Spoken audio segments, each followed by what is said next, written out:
Hello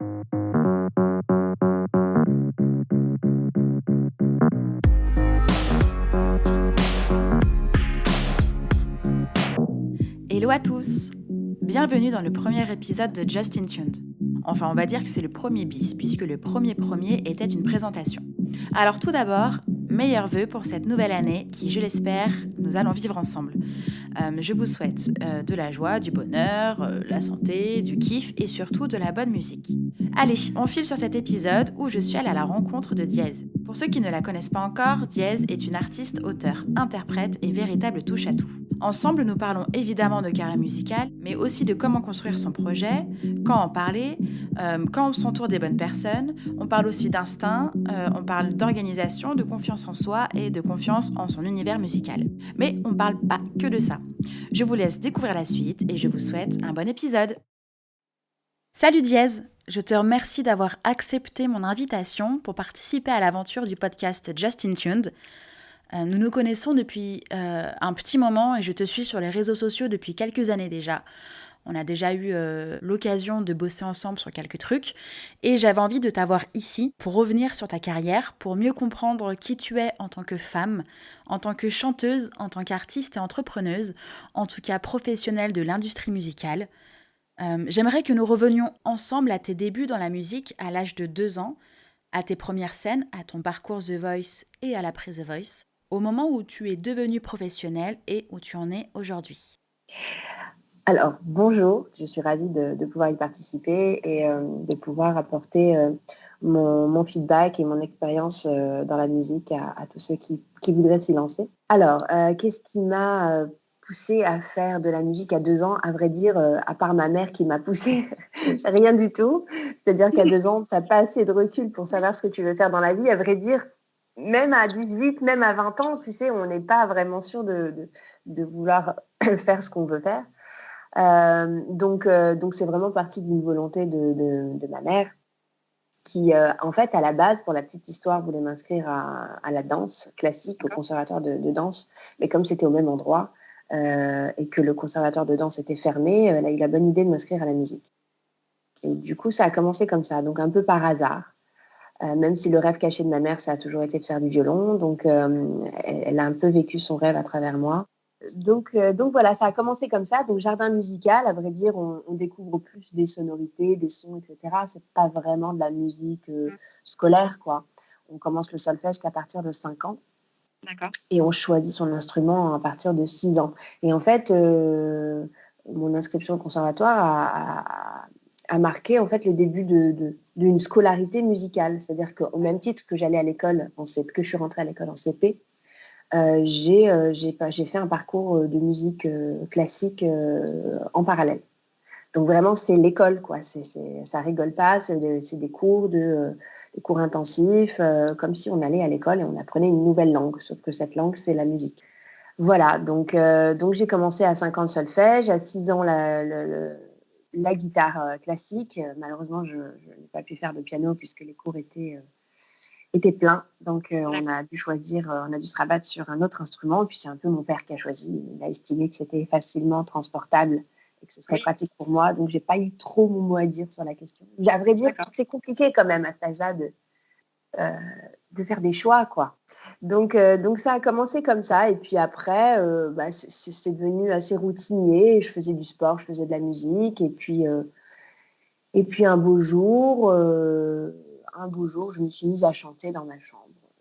Et on a toujours chanté un petit peu avec mon père dans la voiture. On connaissait un petit peu les musiques qui passent à la radio par cœur. Mon père est un grand amateur de musique française. Donc la musique a toujours été présente à la maison. Je me suis mise vraiment, vraiment sérieusement à l'âge de 11-12 ans. 12 ans. Et à 13 ans, avec mon caractère bien trempé, j'ai eu la bonne idée de contacter En fait, à vrai dire, non, pour la petite histoire, encore une petite histoire, c'est que je faisais de la natation en compétition. Et mon maître nageur, en fait, qui m'aimait bien, dit qu'il connaissait donc le directeur des affaires culturelles de la ville de Bastia, dans laquelle j'habitais à l'époque. D'accord, donc tu habitais à Bastia. Ouais, tout à fait, j'habitais en Corse. Et que je ferais mieux d'aller le solliciter pour voir un peu ce qu'il pouvait faire pour moi. Et donc, c'est ce D'accord. que j'ai fait sur le champ. Je l'ai contacté, j'ai eu un rendez-vous avec lui dans son bureau. Donc, du coup, cette personne a été très sympathique avec moi et elle m'a donné le contact du directeur d'Énergie Corse à l'époque. Et donc, du coup, j'ai contacté Bernard Mosca, qui est le directeur d'énergie à l'époque. Donc toi, toute seule, tu as pris ton téléphone et tu as appelé cette personne-là. Tout à fait, tout à fait. J'ai fait la démarche personnelle de faire tout ça. Enfin, mes parents n'étaient pas du tout au courant, quoi. Ok.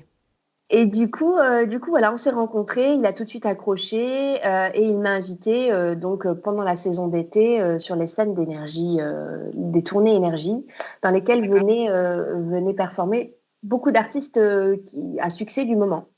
Les fameuses tournées Énergie Summer qui continuent d'ailleurs d'exister aujourd'hui. Et donc, du coup, j'ai eu la chance de performer 1 année, 2 années, 3 années sur ces fameuses scènes l'été.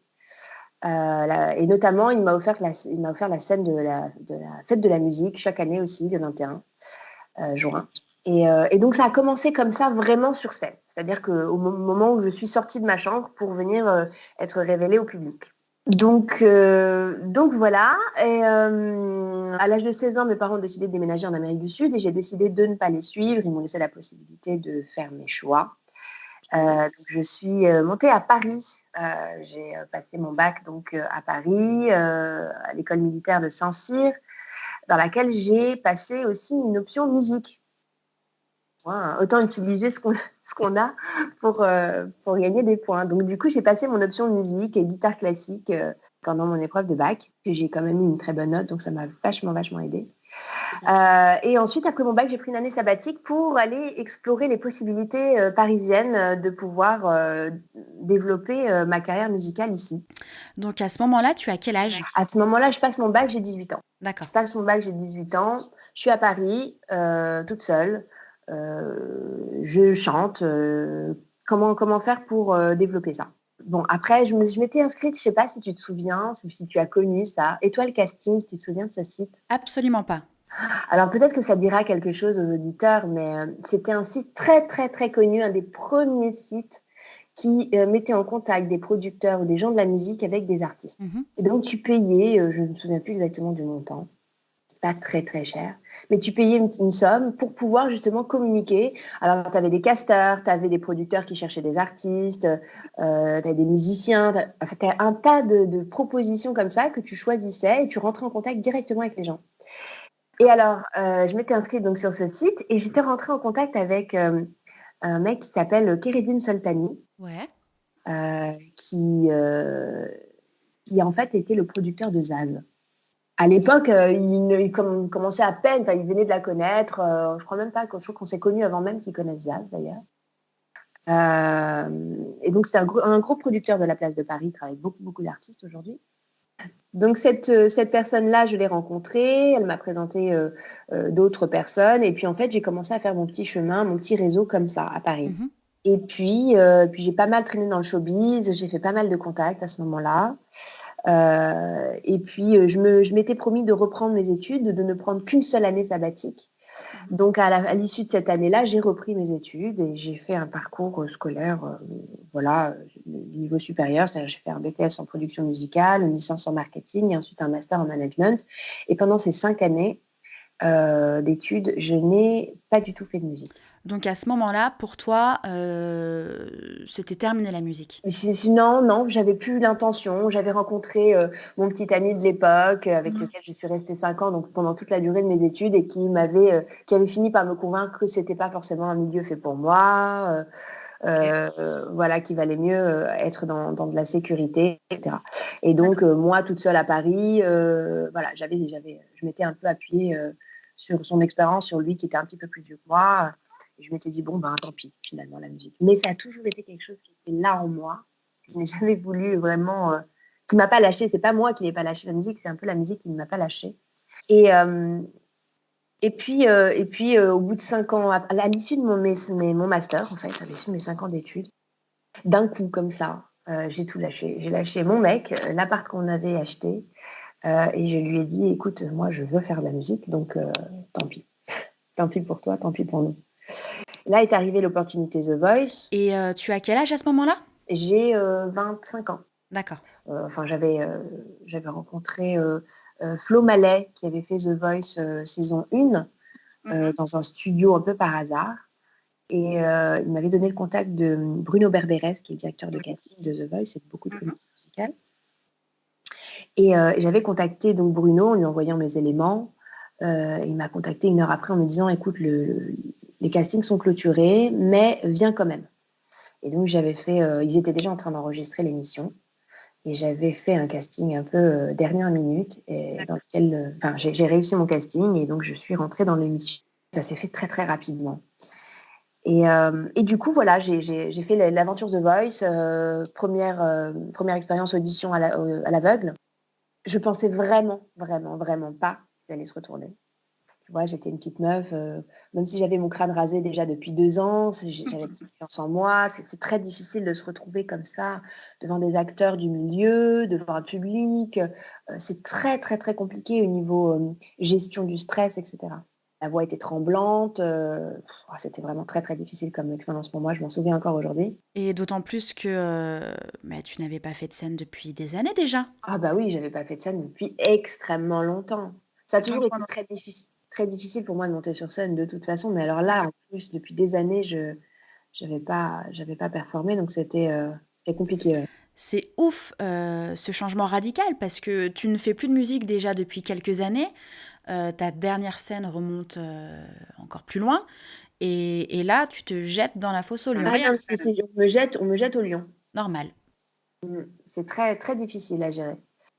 Donc je fais, j'y vais quand même, hein, j'y vais quand même et là, grosse surprise, tout le monde se retourne. Alors, pour la petite histoire, encore une petite histoire, Garou en fait avait déjà, comme c'est une émission enregistrée, avait déjà le nombre de candidats, qu'il lui fallait dans son équipe. Il ne pouvait pas se retourner, enfin il ne pouvait pas me prendre. Mmh. Mais j'ai eu l'unanimité, pendant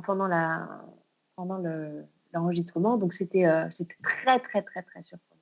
Donc voilà, l'aventure de The Voice a commencé et en fait, cette aventure a marqué finalement le début d'une carrière professionnelle. Parce que c'était régulier, parce que de semaine en semaine, je continuais à faire à faire mon aventure et qu'à l'issue de cette aventure, j'ai travaillé, j'ai fait une tournée, qui m'a valu aussi de faire d'autres scènes encore derrière après la tournée Mmh. et de faire un nouveau projet que j'ai monté avec une équipe qui m'avait repérée, pendant mon passage. La route est belle quand même, le démarrage, la suite, hem, on voit que c'est quand même beaucoup de rencontres et puis surtout, bah, tu y allais au culot à chaque fois. Ah oui, je m'étonne toujours moi-même de la force qui me pousse à faire les choses parce que honnêtement, moi, là, en tant que moi, au moment où je te parle, je n'en suis pas capable.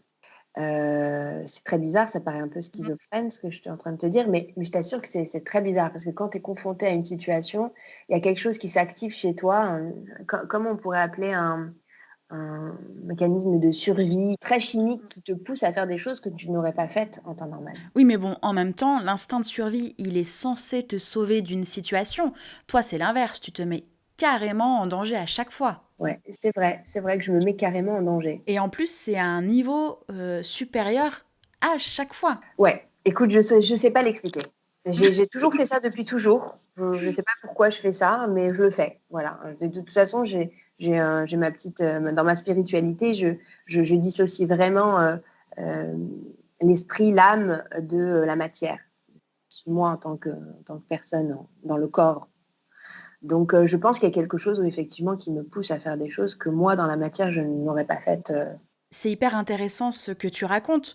Est-ce que tu penses, dans ce cas-là, que ton instinct t'a permis de prendre les bonnes décisions et dans le cas où, bah, il y a eu une boulette, une plantade, est-ce que tu penses que c'est ton instinct de survie qui t'a permis de te dégager de ouais, de de c'est vrai. certains choix, en tout cas de certaines situations qui ne te convenaient pas? Non, je pense que, mon instinct me guide toujours vers les bonnes choses, mais qu'une fois que j'y suis, parfois la peur prend le dessus et me fait dévier un peu de ce que j'aurais dû faire. Mais j'estime que de toute façon, si les choses sont faites telles qu'elles sont faites, c'est qu'elles ont une raison d'être. Donc non, de toute façon, je regrette rien J'estime que tout ce que j'ai fait m'a amené forcément à quelque chose qui m'a poussé vers quelque chose de mieux. Oui, oui, oui. Enfin, je comprends tout à fait et c'est vrai que moi-même, en tant qu'entrepreneur, c'est compliqué de faire la différence entre l'instinct et la peur. Autant des fois, ton instinct te dit oui, vas-y ou non, on n'y va pas. Et des fois, on ne sait pas si c'est la peur qui parle. Tu comprends la Ouais, nuance? c'est vrai. Surtout que j'ai relevé quelque chose qui aujourd'hui j'arrive à prendre le recul de ça, mais souvent, jusqu'à il y a peu encore, j'ai eu tendance, et je pense nous les artistes, enfin les artistes ou les, en tout cas les artistes, je pense que c'est pas le rôle des artistes de faire ça, peut-être qu'un entrepreneur c'est différent, mais de se demander qu'est-ce que veut le public. Tout à Et fait. ça, en tant qu'artiste, c'est une grosse erreur, je pense. Je pense qu'il faut vraiment qu'on arrête, nous les artistes, de regarder ce qui se passe ailleurs, ce qui marche, ce que veulent les gens, le public, l'industrie, pour prendre nos décisions. Parce qu'au final, je pense vraiment que ce qui fonctionne, c'est c'est l'authenticité de ce que tu es toi. Et que le faire comme, ça ne marche pas.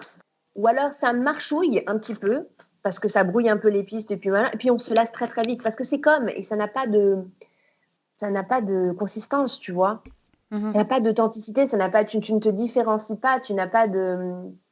Et je pense que ça, c'est une des grosses erreurs que j'ai faites depuis que j'ai commencé la musique en tant que professionnelle, c'est de me demander qu'est-ce qui se fait sur le marché, qu'est-ce qui fonctionne. Ah, mais je pourrais faire un petit peu comme ci, un petit peu comme ça, je pourrais faire un mélange de ci et de ça pourrait marcher. Et du coup, je pense que je me suis vachement perdue là-dedans. Parce qu'aujourd'hui, je ne sais pas qui je suis, tu vois. Aujourd'hui, tu te cherches encore, mais c'est artistiquement? Aujourd'hui, au moment où, où je te parle, j'ai accumulé tellement de choses qui ne m'appartenaient pas qu'aujourd'hui, je ne sais pas vers où aller, tu vois. Donc, je suis dans une phase de ma vie artistique où je suis en train de me poser, de me dire, voilà, maintenant, en fait, on s'en fout de ce qu'ils veulent, on s'en fout de ce qui plaît. Qu'est-ce que toi, tu veux et à quel niveau, toi, tu prends du plaisir, en fait. Et le pourquoi tu le fais, en fait. Et le pourquoi tu le fais, alors ça, c'est encore une autre histoire, c'est mettre un but à son existence, déjà en tant qu'humain, et alors en tant qu'artiste aussi, tu vois. Pourquoi tu le fais, exactement. Et ça, c'est important parce que on peut être en quête de reconnaissance ou de notoriété, de succès, de thunes. Euh, c'est important de savoir un peu pourquoi on le fait, ou en tout cas d'être sincère avec soi-même. Complètement, parce que j'ai aussi remarqué que tu as beau être très talentueux, faire une musique de folie, etc. Si tu n'as pas de but précis, si tu ne sais pas où tu vas, ça ne va nulle part. Ça manque de cohérence en fait. Parce que d'un projet à l'autre, ça peut être complètement différent. C'est pas un problème en soi que ce soit complètement différent, mais tu es obligé de fidéliser un minimum les gens. C'est-à-dire que tu es obligé de... Disons que l'artiste, finalement, il parle à un public qui se reconnaît en lui, dont il approuve les messages et qui l'aide à... soit qu'il le divertit, et c'est très bien aussi, soit qu'il le divertit et qu'il lui fait passer des messages, soit qu'il lui fait uniquement passer des messages. Euh, mais en tout cas, il faut que ça reste cohérent. Et tu ne peux pas, toi, en tant qu'artiste, tu n'as pas d'objectif précis, te dire, bon, ben, je vais faire ça parce que en ce moment, ça marche, ça fonctionne, c'est pas mal. Et puis, 6 mois après, refaire un autre truc qui n'a rien à voir parce que tu perds finalement ton public. C'est pour ça que c'est important de bien marquer son objectif et d'y aller tout doucement, tout en le gardant bien en tête, malgré les difficultés qui peuvent se mettre sur ton chemin, etc. Et surtout de rester authentique, c'est vachement, vachement important. Qu'est-ce que toi, tu es? Même si ça n'a rien à voir avec ce qui se fait, on s'en fiche en fait. Qu'est-ce que toi, tu es? Qu'est-ce que tu veux dire? Ouais, et quel est ton objectif? Voilà. C'est hyper important ce que tu es en train de dire parce que d'autant plus que toi qui as fait donc des études de production, de communication, de marketing, de management, comment tu arrives du coup à nuancer cet aspect de sincérité, d'authenticité avec ce que tu as appris, des codes de communication, de marketing qui sont essentiels dans la commercialisation d'un projet, enfin dans la commercialisation de tout court, mais là en l'occurrence on parle d'un projet musical, de ton projet musical. Comment tu arrives à jauger ça, à quand même utiliser ce qui se fait, tout en étant toi? Mais tu vois, je pense franchement que ça ne m'a pas forcément servi. Enfin, ça m'a servi à certains niveaux, oui, mais ça m'a pas toujours servi, ça ne sert pas, ça me dessert un petit peu de tout gérer moi-même. C'est-à-dire que je pense que l'artiste doit vraiment être à sa place d'artiste, de créateur, euh, et que il doit avoir des notions, mais il ne doit pas se gérer lui-même. Oui. Dans le sens où tout l'aspect marketing, etc., ça doit vraiment être géré, selon moi, par une tierce personne, parce que sinon, ça te brouille toi-même dans ta création, dans ta créativité. Mm. Parce que tu vas forcément prendre en compte des notions marketing et commerciales dans. On peut pas, on n'est pas schizophrène. Je veux dire, tu peux pas diviser des personnages, te dire bon là, je suis la marketeuse. C'est ce que j'ai cru pouvoir faire.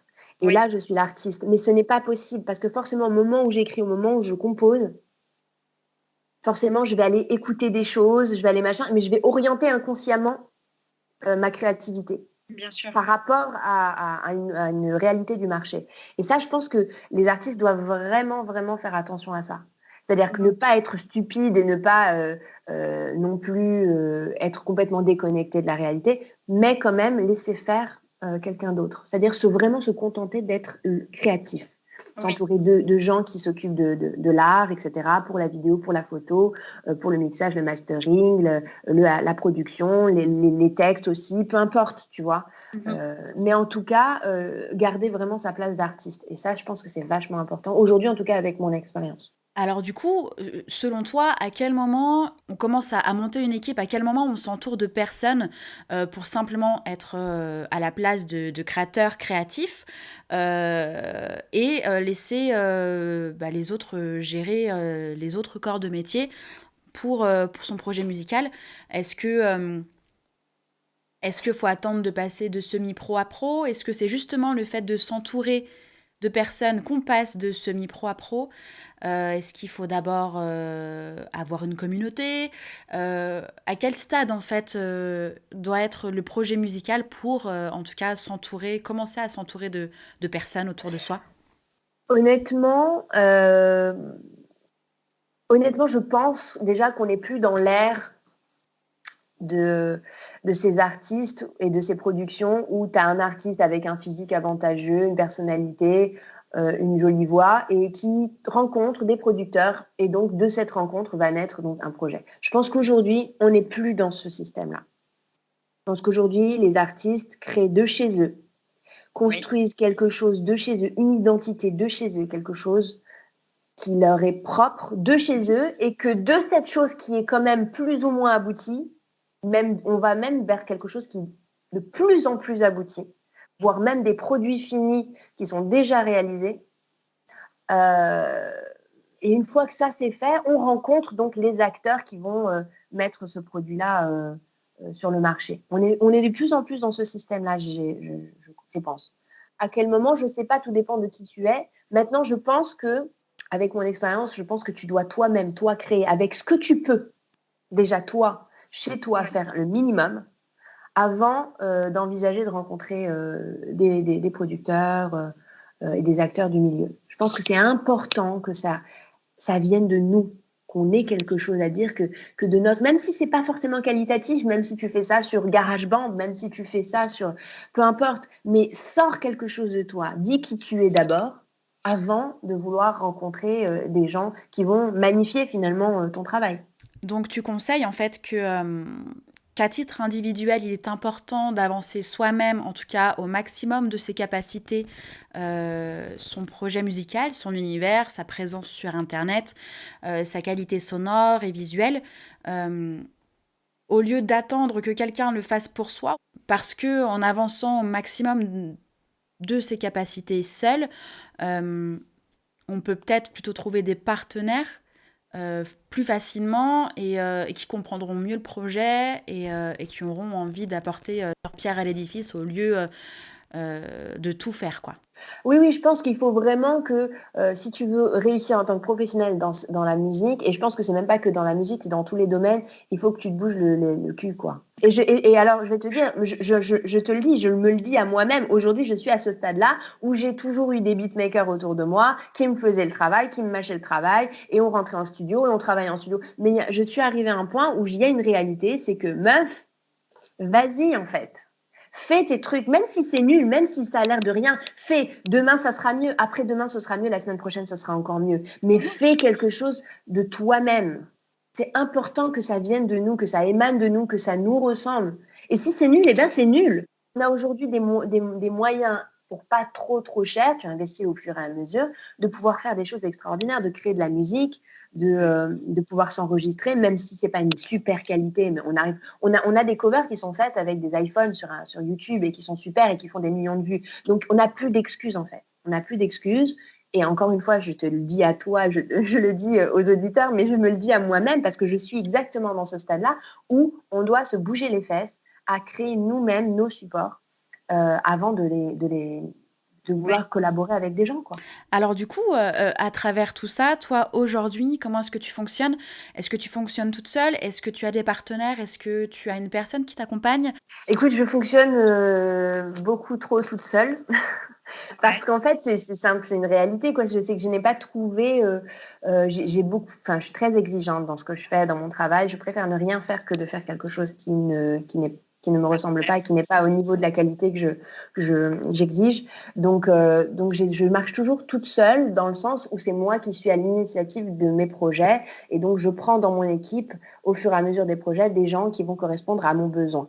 Mais non, mais sur mes projets, je suis productrice de tout ce que je fais, de tous mes supports vidéo, je réalise, je produis, je fais tout. Et alors, puisque tu as, différentes cordes à ton arc, est-ce que, tu utilises tous tes talents pour ton propre projet ou est-ce que tu accompagnes d'autres artistes, auteurs, compositeurs, interprètes auxquels tu aurais pu avoir, un coup de cœur, une envie de voilà, d'avoir une autre compétence qui est, de l'accompagnement artistique?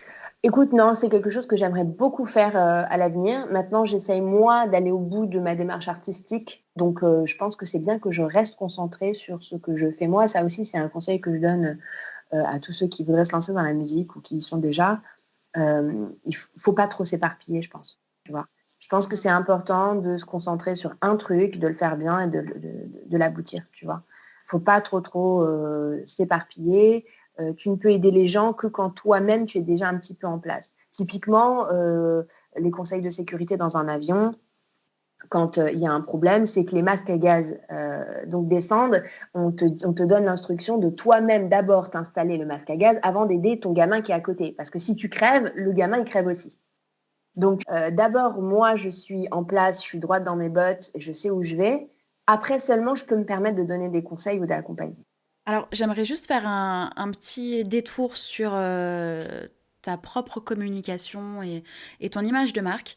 Parce que voilà, je te suis sur les réseaux déjà depuis, suffisamment d'années pour un peu mieux te connaître et c'est vrai que, tu permets à ta communauté de mieux te comprendre et mieux te connaître à travers tes stories essentiellement. On voit de toi une femme, naturelle et du coup, j'aimerais savoir, ou en tout cas, mieux comprendre comment tu agis avec les codes, communication marketing que tu as appris et ta façon d'être qui est, toi au naturel, toi authentique et sincère et pourquoi tu te montres ainsi? Alors, c'est une très bonne question. Moi, je me suis mise à prendre un peu plus au sérieux mes réseaux sociaux en juin l'année dernière. Alors non, attends, juin 2018. Juin 2018, OK. donc ça fait 1 an et demi. Parce qu'en fait, avant, c'était, justement trop, «Oui, mais est-ce que ça va plaire? Est-ce que ça, ceci, cela?» Depuis juin, j'essaye vraiment d'être sincère. Parce que bon, à vrai dire, les réseaux sociaux, c'est pas ma came. Voilà, enfin, ça me demande beaucoup de temps. Il y a une espèce d'addiction aussi qui se crée, qui est vachement chiante. Heu, que moi j'ai enfin, là vraiment je vais essayer de faire ces prochaines semaines une vraie détox. Ça a un effet, pas sympa sur moi. Concernant les contenus que je poste, ils sont 100 moi. À vrai dire, parfois, je poste même des choses que je supprime illico parce que c'est difficile de savoir en fait la frontière entre OK, je me livre, mais là tu tombes trop dans le personnel et en fait, on s'en fout. Ça regarde pas les gens et c'est ta vie perso et oui, ta vie perso, mais doucement.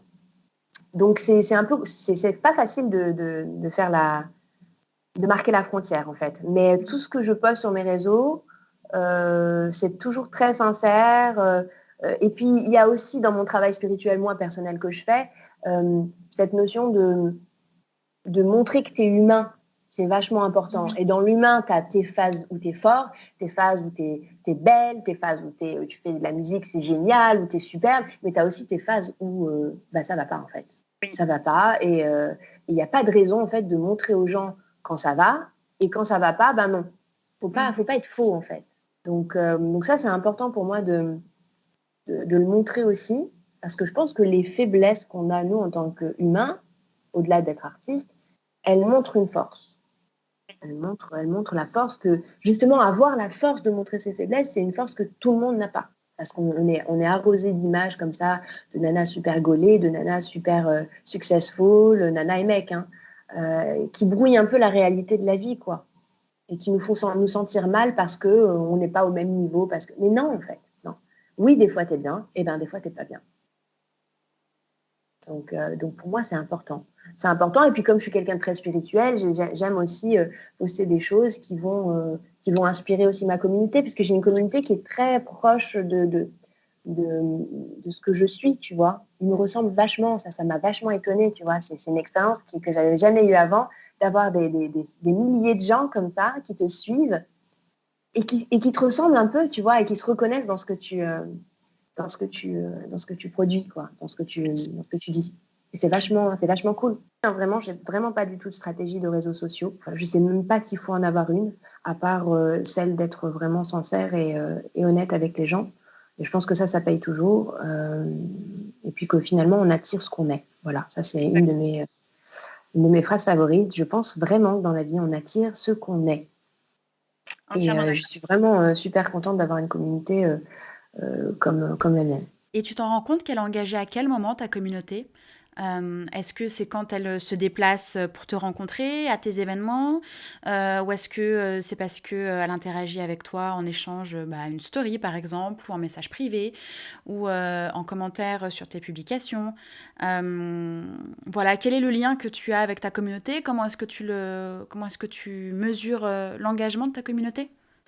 Alors, quand elle se déplace pour me rencontrer, c'est un peu compliqué étant donné que je ne donne pas de concert public. Enfin, c'est rare, c'est très rare. Ou en tout cas, bon, c'est toujours dans une ville différente. C'est pas comme si j'étais de Paris et que je donnais des concerts à Paris.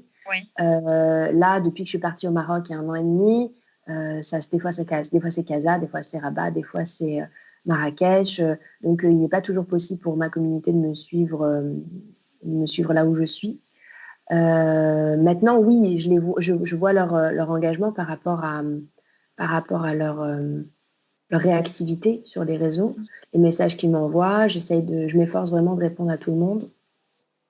Et oui, je vois qu'il y a une vraie interactivité entre nous.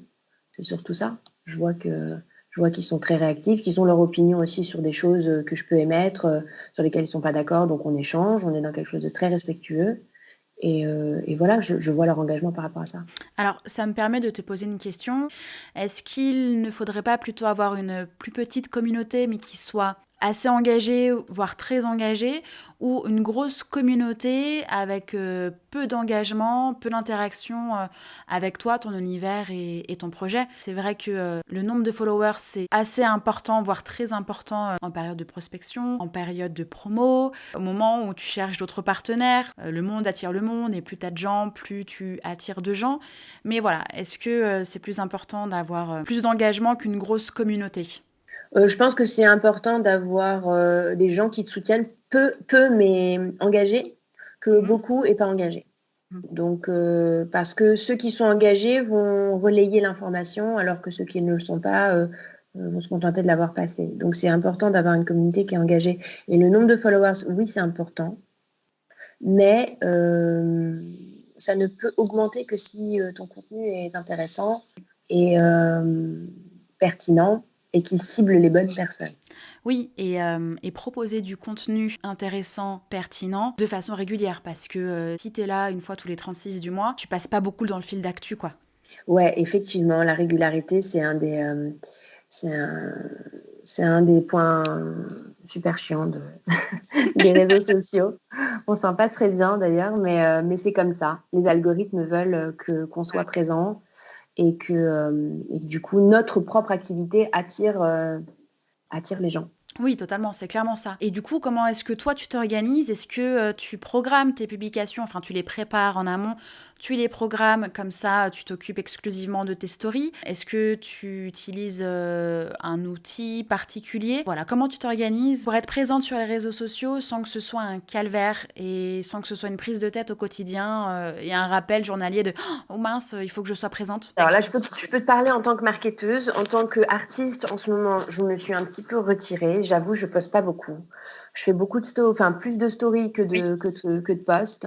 Je suis un peu fatiguée là en ce moment. Je t'ai dit, hein, je suis vraiment dans une phase où je me recentre sur moi et j'ai vraiment envie de créer des contenus beaucoup plus authentiques que ce que j'ai pu faire jusqu'à maintenant, même si j'assume totalement ce que j'ai fait. Maintenant, en tant que marketeuse, oui, moi je conseille les applications qui permettent de faire les publications à l'avance. Ouais. Je conseille de faire des shootings photos assez régulièrement et de faire un stock de photos différentes qu'on peut justement prévoir en publication à l'avance sur une semaine. De faire pour la musique des contenus musicaux beaucoup, ça c'est vachement important aussi. De faire des contenus musicaux type cover, etc.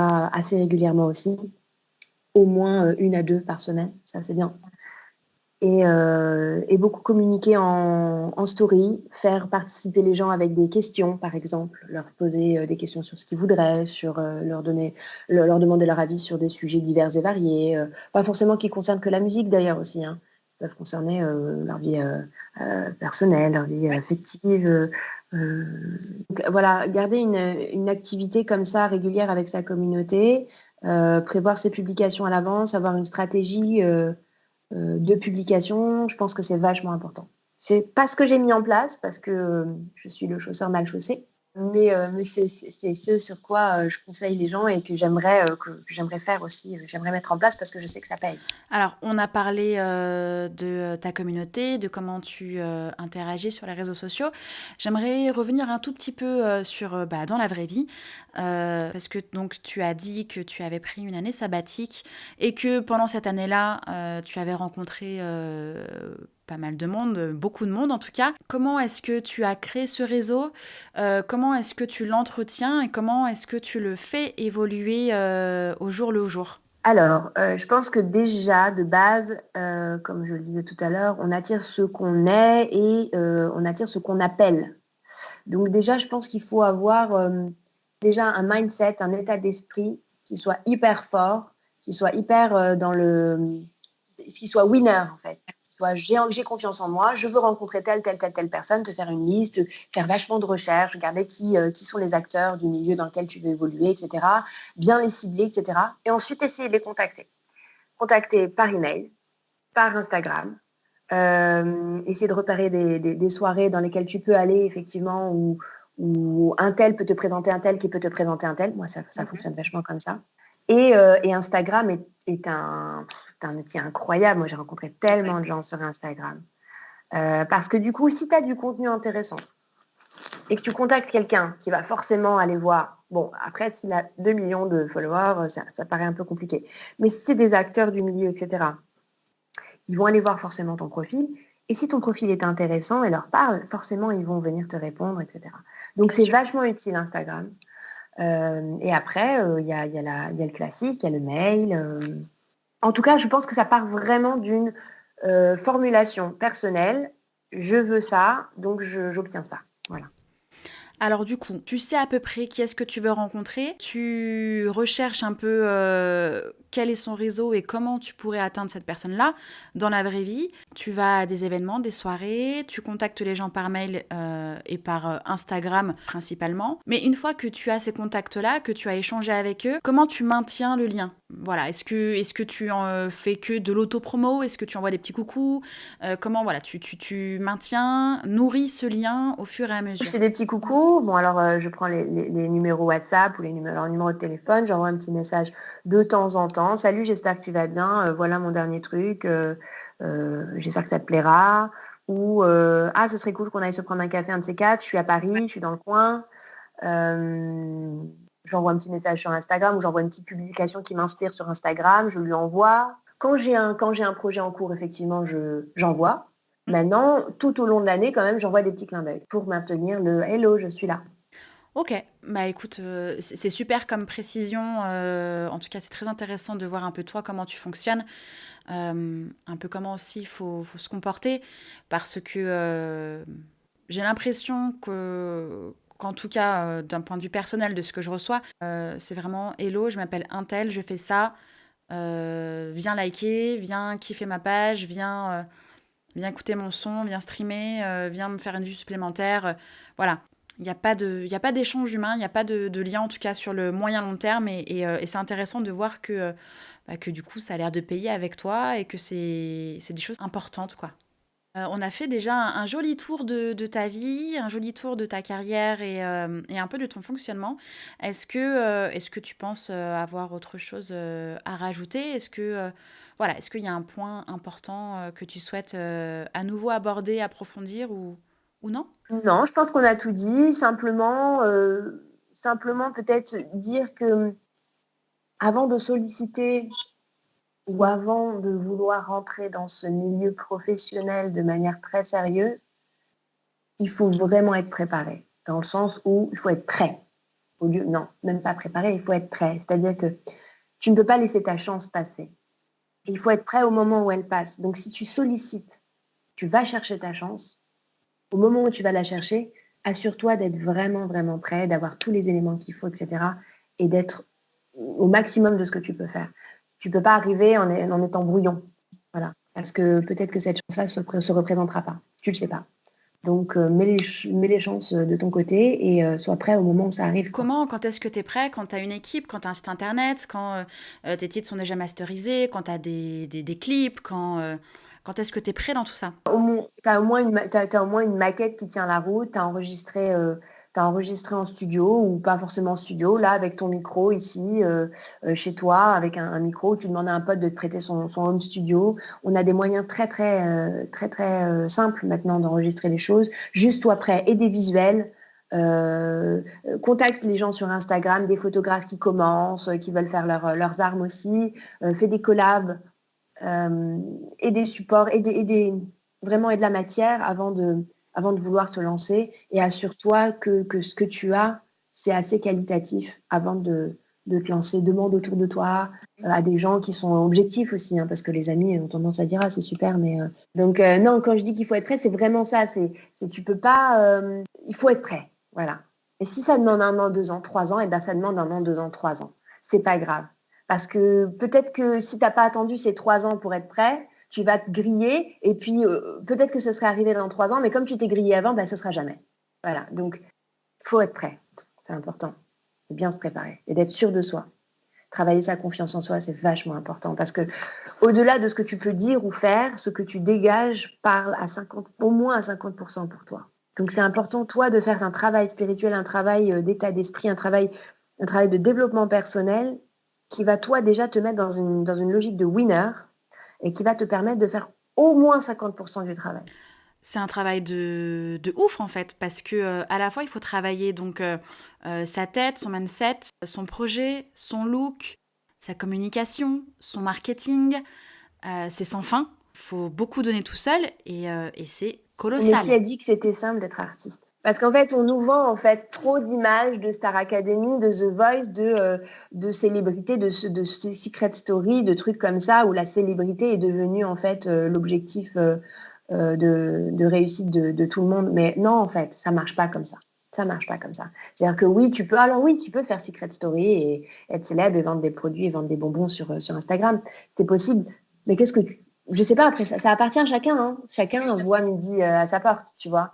Maintenant, si tu veux être un artiste reconnu pour ce que tu es et dire au monde ce que tu es et rassembler des foules comme ça avec lesquelles tu vas pouvoir partager des choses, ça demande un travail colossal, effectivement. Et c'est pas n'importe qui peut faire ça. Et c'est hyper valorisant quand au final, tu arrives à avoir ça. Avec, tout ce travail qu'il y a à faire sur soi-même et sur son projet, est-ce que tu as des conseils, ou en tout cas des lectures, des choses que tu écoutes, à conseiller qui te semblent, en tout cas importants, voire indispensables d'étudier, de lire, d'écouter? Écoute, concernant la musique, non, j'ai pas lu beaucoup de choses concernant la musique. Je lis beaucoup de choses concernant la spiritualité et le développement personnel. Un des premiers bouquins que j'ai lu qui m'a fait beaucoup de bien, c'est Foutez-vous la paix. Ça a été un des premiers bouquins qui m'a libérée sur toutes ces pressions qu'on a tendance à se mettre sur il faut faire comme ci, il faut faire comme ça c'est bien, ça c'est pas bien. Alors que tu te rends compte qu'en fait, en lâchant tout, c'est ça, c'est la vérité, tu vois.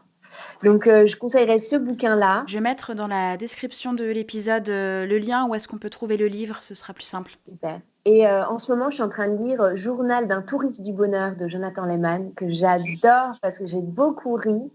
Et c'est tellement vrai, c'est très sincère, ce bouquin, Journal d'un touriste du bonheur, Jonathan Lehman. Encore une fois, c'est vraiment beaucoup sur la spiritualité. C'est un ancien trader qui a fait des excès en tout genre et qui en a marre et qui à un moment donné pète un câble et se reprend et part dans une démarche spirituelle et il nous raconte sa journée.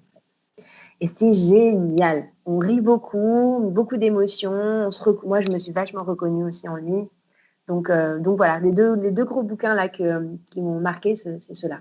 OK, super, bon, bah, je crois que notre échange, touche à sa fin. Merci beaucoup Diez d'avoir, accepté mon invitation et de t'être livrée, comme ça, vraiment merci beaucoup. Merci Merci à beaucoup. toi. Dernière petite chose, avant de se quitter, où est-ce qu'on te retrouve sur internet? Principalement sur Instagram, Diez officiel, DIESE, comme diesel sans le L, officiel au masculin. Et sur ma chaîne YouTube, éventuellement, au même nom, Diez officiel, DIESE. Super, merci. Est-ce que tu as une actu à nous annoncer, quelque chose qui arrive? Je suis revenue vivre à Paris aussi. Ça, c'est une nouvelle très récente que je n'ai pas encore annoncée. J'ai un nouveau spectacle ici qui se programme, mais j'en dirai plus. J'en dirai plus sur les réseaux sociaux très prochainement. Et c'est un super truc avec une super équipe et voilà. Alors c'est trop chouette, trop bien. J'ai hâte de voir un peu ce nouveau projet, ce spectacle-là, en tout cas que tu nous en dévoiles un peu plus. Merci encore d'être venu. Je te souhaite une belle continuation. Merci beaucoup Diez et puis, bah, à très vite. Et à très bientôt. Salut! Allez Justine, ciao. Voilà, c'était le premier épisode, de Just in Tune, en tout cas le premier échange que j'ai eu avec, une artiste, donc Diez. J'espère que cet épisode vous a plu, que le format, eh bien vous plaît, et que vous allez en tout cas continuer, à me suivre. Sinon, vous pouvez me retrouver sur, les réseaux sociaux, donc Instagram, Twitter et Facebook, au nom de Just in Tuned. Si l'épisode vous a plu, n'hésitez pas à me le faire savoir en commentaire, donc sur les réseaux sociaux ou alors sur Apple Podcast, à me mettre, des pouces en l'air, des likes, et des étoiles autant que vous pouvez. À partager, le podcast à une personne autour de vous qui souhaite se lancer, dans la musique, dans l'industrie musicale. Merci encore, d'avoir pris le temps de m'écouter et puis, à très vite, pour le prochain épisode du podcast Just in Tuned. Salut!